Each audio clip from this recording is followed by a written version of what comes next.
नमस्ते। चलिए आज एक इंटरेस्टिंग टॉपिक लेके आई हूँ मैं पास्ट लाइफ रिग्रेशन का। और ये स्टोरी बहुत इंटरेस्टिंग होती है। इससे ना हम लोग अपने लाइफ में भी बहुत कुछ सीख सकते हैं कि कैसे हमारा पिछला जन्म हमारे आज पे असर डालता है और किस हद तक असर डालता है। ये चीज़ें हम लोग को इस स्टोरी से पता चलेगी। तो ये लड़की थी जिसको हम लोग पवित्रा नाम से बुलाएंगे, ठीक है। पवित्रा नाम की एक मेरी क्लाइंट थी, काफ़ी साल हो गए, अभी 4-5 साल हो गए लड़की को। और वो मेरे पास में आई थी। उसका मेन क्वेश्चन था कि मैम मेरा ना रिलेशनशिप सही नहीं चल रहा, मेरे जो भी बॉयफ्रेंड है उसके साथ में। वो उससे 10 साल कुछ बड़ा था लड़का, ठीक है। और दोनों का बहुत स्ट्रॉन्ग बॉन्ड फील होता था, मतलब इसकी तरफ से तो होता था, लड़के की तरफ से कैसा था, ऑन एंड ऑफ रहना, कभी भी गायब हो जाना, है ना, किसी भी चीज़ की रिस्पॉन्सिबिलिटी नहीं उठाना। हालांकि उससे 10 साल बड़ा था तो भी वो लड़का थोड़ा इनरिस्पॉन्सिबल जैसा ही बिहेव करता था उसके साथ में। इनफैक्ट फ्लर्ट भी था। इसने 2-3 बार उसको कैच भी किया था किसी और के साथ में, तो है ना, ऐसी बातें घुमाना। पर इसका प्रॉब्लम ये था कि मैम मैं ना वो हिम्मत ही नहीं ला पा रही हूँ उसको छोड़ने की। ऐसा लग रहा है कोई चीज है जिसने बांध के रखा है। वो उसको फाइनेंशियली सपोर्ट करता था पवित्रा को, वो लड़का, बट फिर भी वो जो कंडीशन में थी ना उसको बहुत अजीब सा लगता था, क्योंकि मेरे को पता है इसके साथ में ना मेरा फ्यूचर नहीं है, पता नहीं क्या है ना। पर वो अटैचमेंट इतनी ज्यादा है ना, वो मैं ये नहीं कर पा रही है, मतलब उसको छोड़ नहीं पा रही हूँ, ऐसा उसका क्वेश्चन था मेरे से।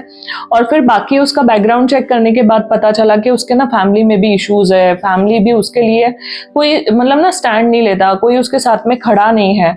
उसी के साथ में उसका फाइनेंशियल कंडीशन भी सही नहीं है, मन बड़ा फ्लक्चुएट रहता है, कभी कुछ करना है कभी कुछ करना है। कोई गलत डिसीजन लेके उसने बहुत सारे पैसे कहीं पे, है ना, उसके लॉस हो गया। तो ऐसी चीजें भी चल रही थी, तो काफी सारे प्रॉब्लम थे। तो फाइनली हमने डिसीजन लिया कि चलो ठीक है, पास्ट लाइफ में देखते हैं कि क्या है इन सब चीजों का रीजन और क्या हो सकता है। तो हमने पास्ट लाइफ रिग्रेशन करने का डिसीजन लिया। जब ये पास्ट में गई, ओके, तो उसने देखा कि ये एक लड़का था, ठीक है। एक गांव दिखा उसको, पवित्रा को अपना गांव दिखा, कोई बहुत छोटा सा गांव दिखा, और वो उस गांव में रहती थी, ठीक है। लड़का था, अपने माँ बाप का एक लौता लड़का था, ठीक है। उन्होंने बहुत प्यार से उसको बढ़ाया, उसको स्कूल में डाला, है ना। और स्कूल में पढ़ते पढ़ते उसका एक लड़की के साथ में दोस्ती हो गई। जो लड़की को वो बहुत ज्यादा पसंद करता था, ठीक है, बचपन से, क्योंकि वो उसका होमवर्क भी कर देती थी, उसको बहुत ज्यादा सपोर्ट करती थी। उसकी ना नीली आंखें थी, उसने एकदम स्पेसिफिकली बोला, लंबे बाल थे और छोटे बच्चे थे ये लोग, मतलब जब 10-12 साल के थे उस समय पे इनकी दोस्ती हुई और दोस्ती लाइकिंग में बदल गई। वो लड़की भी अनजाने में इसको पसंद करने लग गई, ठीक है। तो ऐसे करते करते ये दोनों पढ़ाई करते गए, थोड़ा बड़े हो गए, और मतलब अनकही लव स्टोरी दोनों की शुरू हो गई, ठीक है, गांव में। फिर मिलना बाहर ऐसे टाइप का हो गया उनका। तो घर वालों को भी पता चल गया, लड़की भी एक लौती थी अपने घर वालों की, और ये पवित्रा जो लड़के के रूप में था वो भी एक लौता था घर में। तो घर वाले भी सब एक्सेप्ट रेडी, ये लोग थोड़े बड़े हो गए, है ना, कॉलेज वॉलेज जाने लग गए। तो उस समय पे, और लड़की बहुत सुंदर थी, बहुत सुंदर, लंबे बाल, मतलब उसने प्रॉपर एक्सप्लेन किया था वो लड़की की खूबसूरती कि उसको कोई भी मिल सकता था, पर वो इससे प्यार कर बैठी थी क्योंकि बचपन से वो प्यार करती थी। तो इसने क्या किया कि काम के सिलसिले में इसको किसी दूसरे सिटी जाना पड़ा, ओके, मतलब घर वालों से फिक्स करके बात करके शादी का सब कुछ फिक्स हो गया था। उस समय पे ये पवित्रा जो लड़के के रूप में था वो अपने काम धंधे के लिए कहीं और, किसी और सिटी में चला गया। वहां पे जाने के बाद वहां पे किसी, मतलब उसका जो कंपनी में काम कर रहा था वो, उनके बॉस के बेटी के साथ में इनका अफेयर हो गया, ठीक है। अब ये वहां पर चला गया, मतलब वहां पर, और उसने वो लड़की को, मतलब ऑफ कोर्स इसमें उसका प्यार नहीं था, अटैचमेंट नहीं था, ये सिर्फ इसका लालच था ये लड़के का, ठीक है। वो लड़की को अपने प्यार में फंसाया इसने, उसने देखा, ठीक है। और उस लड़की के साथ में उसने चुपचाप वहां पर शादी कर ली, ठीक है। यहाँ पर घर वालों को बताया नहीं, अपने पेरेंट्स को बताया नहीं, उसने वहां पर उसने शादी कर ली। इनफैक्ट इसने जब शहर जा रहा था तो उस गांव में बहुत सारे लोगों से पैसे लिए थे उसने उधारी, क्योंकि उनके घर की कंडीशन उतनी अच्छी नहीं थी कि मैं जॉब करूंगा, मैं आऊंगा तो मैं सब लौटा दूंगा, ठीक है। तो ये करके वो काफी सारे लोगों के पैसे लेके निकला था, पर उसको याद ही नहीं कि मेरे को किसी के पैसे लौटाने हैं। उसने शादी कर लिया, वो लड़की के घर में रहने चला गया। उस टाइम की बात है ये, जब फोन वोन नहीं थे, ठीक है, लैंडलाइन भी बहुत कम किसी किसी के घर पे रहता था, उस समय की बात थी ये, मतलब है ना, काफी टाइम पहले की। तो ऐसे करके उसने शादी कर लिया, वहां पे रहने लग गया। कहीं कहीं से किसी के थ्रू उनके गांव में ये खबर पहुंची काफी साल बाद, मतलब ये जाके रह के मतलब 3-4 साल हो गए थे। इसने पीछे मुड़ के देखा ही नहीं, ना अपने पेरेंट्स को देखा, ना वो लड़की को देखा जिससे ये वादा करके आया था। तो इसके घर वालों को खबर मिल गई कि, मतलब गांव में ऐसे खबर पहुंच गई कि उसने तो शादी कर ली है ऐसे ऐसे पैसे वाली लड़की से। तो वो लड़की जो इसका वेट कर रही थी, जो इससे बहुत ज्यादा प्यार करती थी बचपन से, वो लड़की ने कुएं में जाके अपनी जान दे दी, ठीक है, क्योंकि वो सह ही नहीं पाई कि ऐसा कैसे हो सकता है, मतलब ये लड़का मेरे साथ ऐसे कैसे कर सकता है, मैं इतना वेट की इसके लिए, ठीक है। और उसके बाद में ये देखा गया कि उसके पेरेंट्स की भी हालत बहुत ज्यादा खराब हो गई, फिर वो भी ऐसे तड़प तड़प के उनकी भी जान चली गई। आखिरी तक उनको लग रहा था कि बेटा आएगा और है ना कुछ सेवा करेगा या एटलीस्ट देखेगा, पूछेगा, कुछ भी नहीं हुआ। गांव वालों ने उनका अंतिम संस्कार किया, ये देखा गया। वो लड़की जिसने सुसाइड किया था, इस लड़के के लिए वो उसके पेरेंट्स भी बहुत ज्यादा अपसेट थे, क्योंकि इसने प्रॉपर शादी पूरा फिक्स करके गया था। तो वो लोगों का भी श्राप कहीं ना कहीं इसको लगा था। जब वो पवित्रा ये सारी चीजें देख रही थी तो उसको बहुत घिन आने लगे, मतलब खुद से घिन आने लगे कि मैं इतना बुरा कैसे था, है ना, मैं कितना गलत काम कर रहा था, ऐसे उसको फील हो रहा था। वो रो रही थी मतलब उस समय पे, ओके।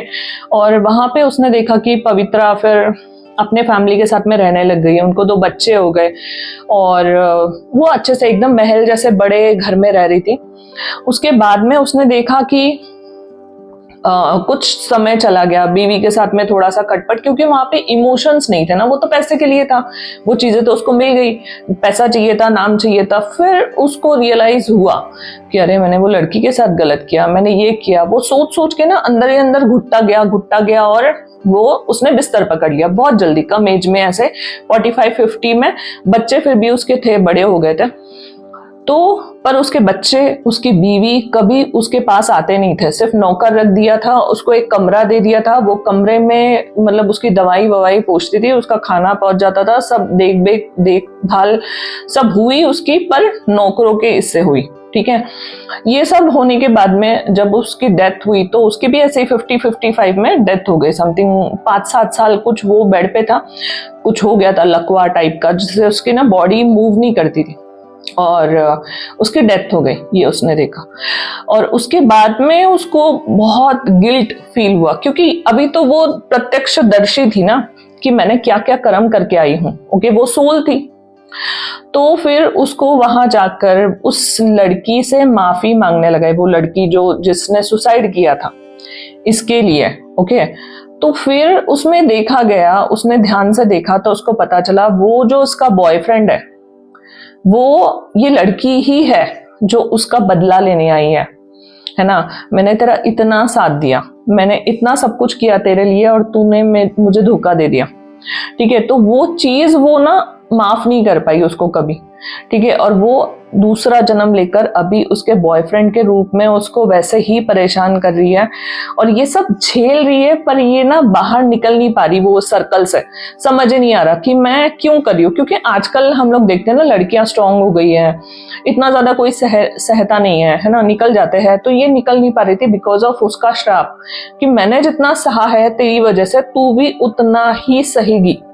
मतलब ये वो कहीं ना कहीं उसके तरफ से श्राप था, ओके। तो वो इसलिए उसको कमिटमेंट नहीं दे रहा था और इसलिए ये सारी चीजें हुई। और उसको एकदम स्ट्रांगली बोलना था उसका कि मतलब वो लड़की का, उसके सोल को बुलाया गया, उससे पूछा गया, उसको है ना हील किया गया कि भाई जो भी हुआ है ना, हम चाहते हैं कि ये जो दोनों के बीच में कॉर्ड है कनेक्टेड, उसको कट किया जाए। भगवान के साक्षी मानकर इसने बहुत माफी मांगी, क्योंकि ये तो पहले से ही गिल्ट में थी कि हो मेरे से इतना सब कुछ हो गया। फिर उसको वो लड़की ने इसको माफ किया ठीक है बोली। और उसके बाद में फिर इसके पेरेंट्स को बुलाया गया, उनसे माफी मांगी गई।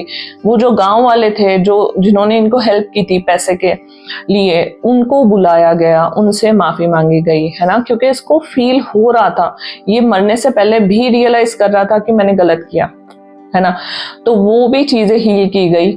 उसके इस वजह से इसके लाइफ में फैमिली प्रॉब्लम भी थी, इसके लाइफ में फाइनेंशियल प्रॉब्लम भी थी, इसके लाइफ में लव रिलेटेड प्रॉब्लम भी थी। तो सारी चीजें पास्ट से ये कैरी फॉरवर्ड करके आई थी पवित्रा के लाइफ में, इसलिए वो मतलब सेटल्ड ही नहीं हो पा रही थी। 28 साल उम्र में भी इतना मेहनत करने के बाद भी ना कोई बैंक बैलेंस बच रहा है, ना फैमिली सपोर्ट कर रही है, और ना बाकी चीजें हो रही हैं। तो this is all because of it. और उसके कुछ ही समय बाद दोनों का ब्रेकअप हो गया, है ना, दोनों अलग हो गए फाइनली। मतलब वो हिम्मत कर पाई, ठीक है। देखो कभी कभी कैसा होता है ना, पास्ट लाइफ में शायद आप दोनों एक दूसरे के लिए बने हो, है ना, जरूरी नहीं है ये लाइफ में वो आपके लिए हो। ओके, वो सिर्फ आपको एक लेसन लर्न करवाने या आपकी जो भी गलती हुई है उसका भुगतान करवाने आ रहा है। इट्स कॉल्ड कार्मिक रिलेशनशिप, ठीक है। ऐसा जरूरी नहीं है कि वो फुल लाइफ के लिए हो, या उस जन्म में वो प्यार कर रहा था तो इस जन्म में भी वो प्यार करे, ठीक है।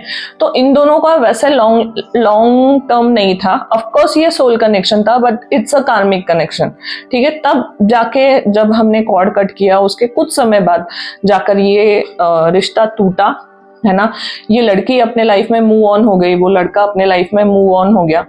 ओके, तो इससे हम लोग यही सीखते हैं कि लाइफ में ना जो भी होता है उसको एक्सेप्ट करो, ओके, कि उसको वो बड़ा मत करो कि वो अगले जन्म तक कैरी फॉरवर्ड हो। जब आपको रियलाइज हो रहा है अरे हम गलत कर रहे हैं, तो तभी अपने आप को रोक लो। It is very important for everyone कि वो कैरी फॉरवर्ड मत करो। अपने अंदर ना सोल होती है, वो हमेशा बोलती है यार तू गलत कर रहा है, इसका दिल दुखा रहा है ना, तू फ्लर्ट कर रहा है या तू किसी के साथ कुछ गलत कर रहा है, तो रुक जा, है ना। उसी टाइम पे रुक के अगर तुम रिग्रेट करते हो, माफी मांगते हो, तो वो चीजें खत्म होती है, वो कट होता है कॉर्ड। अगर उसको कैरी फॉरवर्ड कर लिया ना तुमने, वो रिग्रेट अपने अंदर रह गया, तो फिर नेक्स्ट जन्म में दोबारा आके आपको वो रिजॉल्व करना पड़ेगा। कहीं ना कहीं ये कहानी हमको यही बताती है, ठीक है। नमस्ते।